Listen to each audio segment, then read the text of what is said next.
नमस्कार मित्रांनो, आज मी सांगणार आहे तुम्हाला मार्गशीर्ष महिन्यातले गुरुवार केल्यानंतरला काय अनुभव घडला आणि काय अनुभव घडतो. तर चला आपण व्हिडिओला सुरुवात करूया.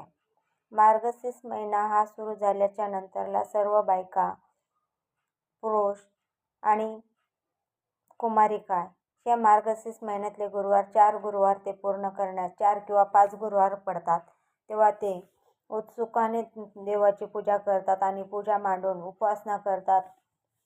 पण त्याचे फळ कसे त्वरित मिळते हे आज आपण आजच्या व्हिडिओमध्ये जाणून घेणार आहोत.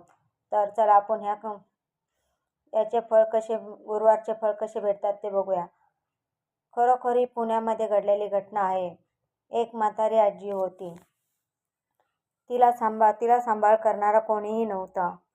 खूप वृद्ध असल्यामुळे तिचे इकडे तिकडे हालचाल करणंही जमत नव्हते. तिला जास्त चालायला पण जमत नव्हते. घरी जेवण वगैरे हाताने तसेच बनवून खात होती.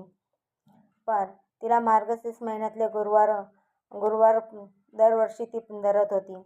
पण ह्या गुरुवारी ती खूपच थकलेली होती. तिची गुरुवारची उपासना करण्यासाठी तिच्या अंगामध्ये ताकद नव्हती. काय करावं असं तिला कळत नव्हतं. पण तिने मनात धरलं, कशी का असेना पण मी ही गुरुवारची पूजा मांडणार आणि उपासना करणारच. तर ती आजी काठी टेकत 5 झाडाचे ढाळे घेऊन आली. फळे घेऊन आली. फळे पूजा मांडण्यासाठी दारामध्ये थोडा शेणाचा सडा टाकला. असे रांगोळी काढली आणि पूजा मांडली. आणि गुरुवारच्या दिवशी तिने पूर्णपणे उपवास केला. उपवासासाठी तिच्याकडे खाण्यासाठी काही घरात नव्हते. असे 3 गुरुवार झाले पूर्णपणे. 3 गुरुवार पूर्ण झाले, पण तिने ही अवस्था कधी सोडली नाही.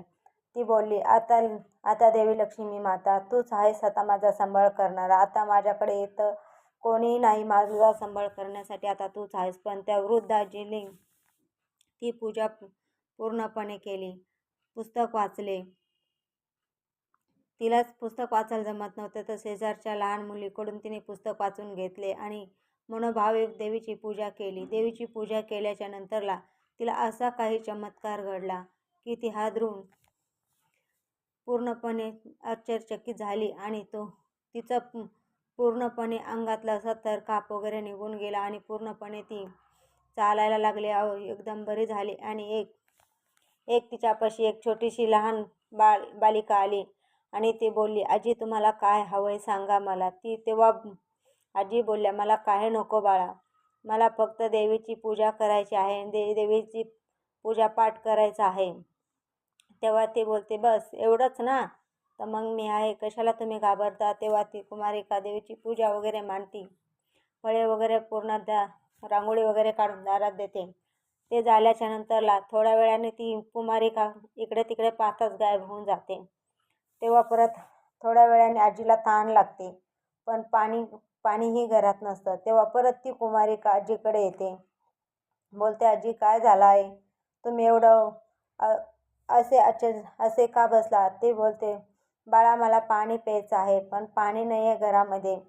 पाणी कुठून आणू काही समजेना. आता माझ्या चालण्या एवढी ताकदही राहिली नाही.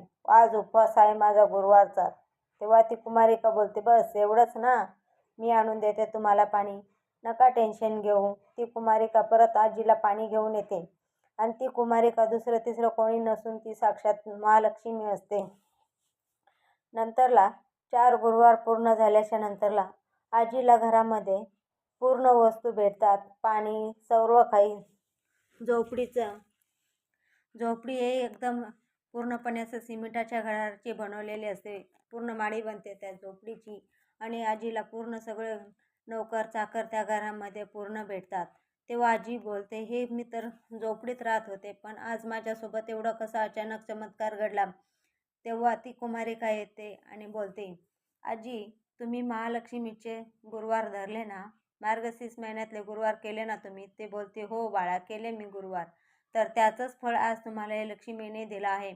आणि साक्षात लक्ष्मी माता त्या आजीला दर्शन देते. कुमारिकेच्या रूपातून डायरेक्ट लक्ष्मी मातेच्या रूपात येऊन ती कुमारिका दर्शन देते आणि आजीचं मन एकदम प्रसन्न होतं आणि बोलते, माता राणी तू साक्षात मला दर्शन दिलंस येऊन, आणि मी खरोखर तुझी आभारी आहे.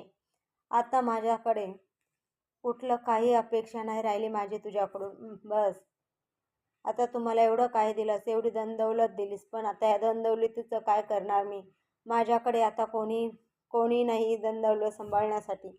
तेव्हा आजी हात जोडून बोलते माता लक्ष्मीला, माता लक्ष्मी, माझे जेवढे काय दिवस उरले असतील तेवढे फक्त सुखाने आणि समृद्धीने जाऊ दे आणि माझ्यासारखी भक्ती सर्व भक्तांना घडू दे आणि जे कोणी माझ्यासारखी भक्ती तुझी करेल त्या भक्तांवरती प्रसन्न हो.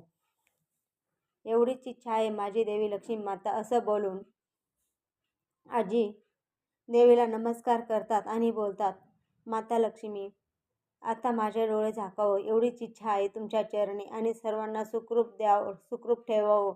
तेव्हा माता लक्ष्मी बोलते, आजी आता मी